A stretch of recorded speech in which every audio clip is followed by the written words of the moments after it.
गगनपुर गांव में रमेश और उसकी पत्नी शालिनी रहते थे। दोनों बहुत ही अच्छे स्वभाव के थे। गांव के बाजार में रमेश की फल की दुकान थी। रमेश ताजे और अच्छे फल बेचता था, इसलिए लोग रमेश की दुकान से ही फल खरीदते थे। यहाँ तक दूर दूर से लोग रमेश की दुकान से ही फल खरीदने आते थे। अरे भैया, आप रमेश फल वाले ही हो ना? हाँ, सही पहचाना आपने। मैं ही रमेश फल वाला हूँ। मतलब मैं सही जगह ही आया हूँ। रमेश भाई, मैं बहुत दूर से आया हूँ।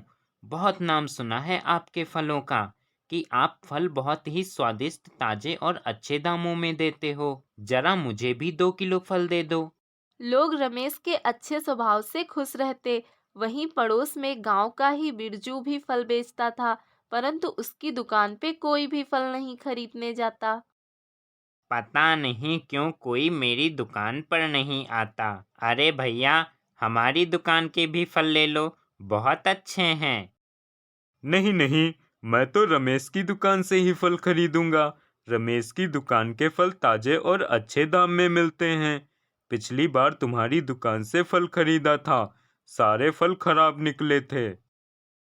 बिरजू के खराब स्वभाव और ज्यादा लालच के कारण कोई उससे फल नहीं खरीदता। तभी एक बूढ़ी औरत बिरजू की दुकान पे आती है। बेटा, मैं बहुत भूखी हूँ, मुझे खाने को कुछ फल दे दो। मेरे पास तुम्हें देने के लिए कुछ भी नहीं है। जाओ यहाँ से। पता नहीं कहाँ से आ जाते हैं मांगने। हम्म। तभी वह बूढ़ी औरत रमेश के पास जाती है और उससे खाने को फल मांगती है। ये लीजिए माँ जी, आप बिल्कुल परेशान ना हो। आपको जब भूख लगे, आप मेरी दुकान पर आ जाइए। मैं आपको दूंगा फल खाने के लिए। तभी गांव का धनी सेठ महेंद्र नाथ आता है। वाह रमेश, क्या बात है, तुम तो सच में अच्छे इंसान हो। धन्यवाद सेठ जी। बताइए मैं आपकी क्या सेवा करूं? रमेश, कल मेरे घर एक बहुत बड़ी पार्टी है, तो मुझे अधिक मात्रा में फलों की आवश्यकता है। तुम मेरे घर फल पहुंचा देना। पार्टी के बाद मैं तुम्हारा पेमेंट कर दूंगा। ठीक है सेठ जी, जैसा आप कहें। बिरजू सेठ की सारी बातें सुन लेता है और उसे जलन हो जाती है। मेरी दुकान का एक भी फल नहीं बिकता और रमेश की दुकान के फल खूब बिकते हैं और इतना बड़ा ऑर्डर भी उसी को मिला। अब मैं चुप नहीं बैठ सकता, कुछ तो करना ही होगा। शाम को रमेश अपने घर आता है। आप आ गए? क्या बात है, आज तो आप बहुत खुश नजर आ रहे हैं। हाँ शालिनी, खुशी की ही तो बात है। पता है, गांव के सेठ महेंद्र नाथ ने हमारी दुकान के आधे से अधिक फल खरीद लिए क्योंकि उनके घर पार्टी है। कल पेमेंट भी मिल जाएगा, जिससे हम और अधिक फल खरीद सकते हैं और हमारा व्यापार भी बढ़ जाएगा। अरे वाह, ये तो बहुत अच्छी बात है। अगले दिन रमेश अपनी दुकान पर आता है। बिरजू भी अपनी दुकान पर आता है। रमेश, जितना खुश होना है खुश हो ले। तेरी ये खुशी सिर्फ कुछ ही समय के लिए है। तभी महेंद्र नाथ आता है। महेंद्र नाथ को आते देख रमेश बहुत खुश होता है। रमेश, तुमने ऐसा क्यों किया? ताजे और अच्छे फलों के लिए तुम्हारा दूर दूर तक काफी नाम था, इसलिए मैंने तुम्हें फलों का ऑर्डर दिया था। और तुमने पैसों के लालच में कुछ ताजे फलों के साथ बासी और खराब फल भी भिजवा दिए। तुम्हें क्या लगा मुझे पता नहीं चलेगा? महेंद्र नाथ की ये बातें सुनकर रमेश आश्चर्यचकित रह जाता है। सेठ जी, ये आप क्या कह रहे हैं? ये नहीं हो सकता। मैं ऐसा नहीं कर सकता। मुझ पर विश्वास कीजिए।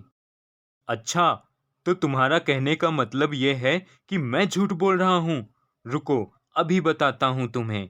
ए सुनो, रमेश की दुकान के सारे फल बाहर फेंक दो। नहीं सेठ जी, ऐसा मत कीजिए। मेरा कहने का मतलब ये नहीं था। महेंद्र नाथ रमेश की कोई बात नहीं सुनता और रमेश की दुकान के सारे फल फिकवा देता है। बेचारा रमेश कुछ नहीं कर पाता, वह बहुत उदास होता है। सुनो रमेश, तुमने जो फल भिजवाए थे उसमें कुछ फलों के अलावा सारे फल खराब और बासी थे। भला हो बिरजू का, जिसे मैंने फलों का ऑर्डर भी नहीं दिया था, लेकिन सही समय पर ताजे और अच्छे फल लाकर उसने मेरी इज्जत बचाई। रमेश, आज तो मैंने सिर्फ तुम्हारे फल फेंकवाए हैं। दोबारा ऐसी हरकत की तो तुम्हारी दुकान भी यहाँ से हटवा दूंगा, समझे? इतना कहकर महेंद्र नाथ वहां से चला जाता है और ये सब देखकर बिरजू बहुत खुश होता है। वाह वाह, आज तो मजा ही आ गया। आज मुझे खुशी मिली। बहुत इतराता था रमेश अपने ताजे और स्वादिष्ट फलों पर। रमेश उदास होकर अपने घर आता है। क्या हुआ? आज आप इतनी जल्दी कैसे आ गए और आप इतने उदास क्यों हो? कुछ नहीं बचा सालनी, सब खत्म हो गया, सब बर्बाद हो गया। रमेश सालनी को सारी घटना के बारे में बताता है। हे भगवान, ये क्या हो गया? हमारे फल खराब और बासी कैसे हो सकते हैं? पता नहीं सालनी, मुझे कुछ समझ नहीं आ रहा। कल आपको पैसे नहीं मिले थे तो मैंने सोचा था आज जब आपको पैसे मिलेंगे तो घर का राशन लाऊंगी, पर अब क्या होगा? आज तो घर में राशन का एक दाना भी नहीं है। सालनी, हमें हिम्मत तो रखनी ही होगी। तुम परेशान मत हो, कल मैं कोई ना कोई काम तो ढूंढ ही लूंगा। तब तक मेरे पास ये एक सेब बचा है, इसे हम दोनों आधा आधा खा लेते हैं। तभी एक साधु आता है। बेटा, मुझे कुछ खाने को दे दो, बहुत भूख लगी है। रमेश और शालिनी वह सेब खुद ना खाकर साधु को दे देते हैं। बाबा, हमारे पास सिर्फ ये एक सेब है, इसे आप खा लीजिए। हाँ साधु महाराज, इसे आप खा लीजिए। साधु सेब लेकर खाता है और उसके बीजों को वहीं उनके घर के पास डाल देता है। धन्यवाद बेटा, तुम बहुत दयावान हो। ईश्वर तुम्हारी हर मनोकामना पूरी करे। इतना कहकर वह साधु चला जाता है। अगले दिन शालिनी सुबह देखती है उनके घर के आंगन में एक सुंदर पेड़ है जिस पर स्वादिष्ट ताजे फल लगे हैं।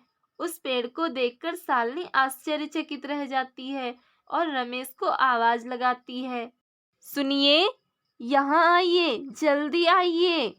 रमेश बाहर आता है और देखकर हैरान रह जाता है। अरे सालनी, ये क्या? ये रातों रात हमारे आंगन में इतना बड़ा पेड़ कहाँ से आ गया? वही तो समझ नहीं आ रहा, कहीं ये कोई जादुई पेड़ तो नहीं। देखो कितना शानदार पेड़ है, फलों की कितनी अच्छी खुशबू आ रही है। तभी पेड़ से आवाज आती है, हा हा हा हा हा हा। रमेश, सालिनी, मैं एक जादुई पेड़ हूँ। कल तुमने जिस साधु को फल खाने को दिया था, मैं उसी फल के बीजों का पेड़ हूँ। मैं तुम दोनों की दयालुता से बहुत प्रसन्न हूँ। इस पेड़ में हमेशा स्वादिष्ट और ताजे फल लगेंगे और ये कभी खत्म नहीं होंगे। तुम जितने चाहो उतने तोड़ सकते हो। यह सुनकर रमेश और शालिनी दोनों बहुत खुश होते हैं। रमेश पेड़ से ढेर सारे फल तोड़कर अपनी दुकान ले जाता है। यह देख बिरजू आश्चर्यचकित रह जाता है। हैं? ये क्या? ये रमेश इतनी जल्दी इतने ढेर सारे फल कहाँ से ले आया? शाम को जब रमेश सारे फल बेचकर घर आता है तो बिरजू भी उसका पीछा करते हुए रमेश के घर तक आ जाता है। सालनी, आज तो बहुत अच्छी कमाई हुई और सबने इस जादुई पेड़ के फलों की खूब तारीफ की। अरे वाह, ये तो बहुत अच्छी बात है। ये सब आपकी ईमानदारी और दयालुता का असर है, जिसकी वजह से हमारे पास ऐसा जादुई पेड़ है जिस पे कभी फल नहीं खत्म होंगे। रमेश और शालिनी की सारी बातें बिरजू सुन लेता है और अपने घर आ जाता है। ये रमेश के घर पे जादुई फल का पेड़ है। इससे तो रमेश बहुत अमीर हो जाएगा। अब मैं क्या करूं? हाँ, एक काम करता हूँ। कल चुपके से जाकर रमेश के उस जादुई पेड़ को काट दूंगा। फिर कहाँ से फल मिलेंगे उसे? अगले दिन बिरजू कुल्हाड़ी लेकर रमेश के घर जाता है और जैसे ही बिरजू जादुई पेड़ पर कुल्हाड़ी मारता है, बिरजू उस पेड़ से चिपक जाता है। हाँ, अरे अरे, ये क्या? मैं इस पेड़ से कैसे चिपक गया? अरे, मैं तो निकल भी नहीं पा रहा हूँ। अब क्या करूँ? बचाओ, बचाओ, रमेश, मुझे बचाओ।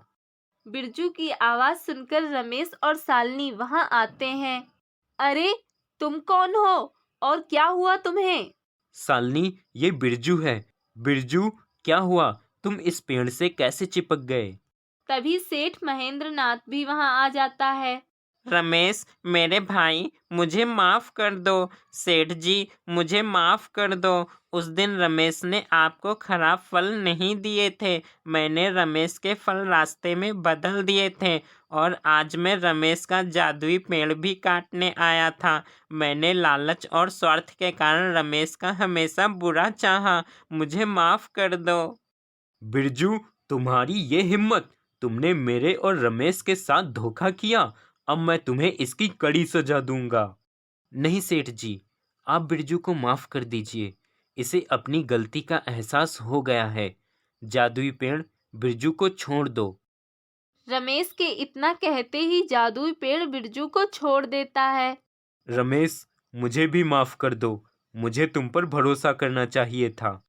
कोई बात नहीं सेठ जी, मुझे आपसे कोई शिकायत नहीं। धन्यवाद रमेश, तुम सच में बहुत अच्छे इंसान हो।